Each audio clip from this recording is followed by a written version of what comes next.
दोस्तनि खे जेके कल्चर जे ॾियारे ते हिते गॾु थिया आहिनि, बल्कि सॼी सिंध खे मुबारकबाद ॾींदासीं त उहो कल्चर ॾींहं ते पंहिंजो जज़्बात जो इज़हार करे रहिया आहिनि, पंहिंजे कल्चर खे बचाइण जे लाइ करे जेको कोशिशि करे रहिया आहिनि, उन ते उनखे सभिनी खे मुबारकबाद पेश हुजे।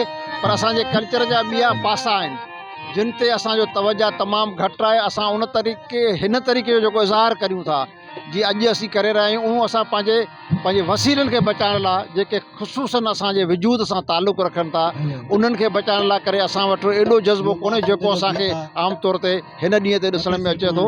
त सिंधी माण्हुनि खे इहो सोचणु घुरिजे त रुॻो कल्चर जो टोपी अजरक पटको पाए ऐं लुगी पाए असां जे करे को हिकिड़ो इज्तिमा था करियूं, हिकिड़े ॾींहं ते गॾु थियूं था, त इहो कल्चर जो हिसो आहे, इहो थियणु घुरिजे। पर साॻे वक़्तु असांखे पंहिंजे वसीला, पंहिंजी ज़मीन, पंहिंजो रोज़गार, पंहिंजे नौजवान खे रोज़गार ॾियारणु, पंहिंजी तालीम, इन खे बहितर करण जे लाइ करे बि असांखे जतन करणु घुरिजनि ऐं असांखे उन जे लाइ करे जिदोजहद करणु घुरिजे।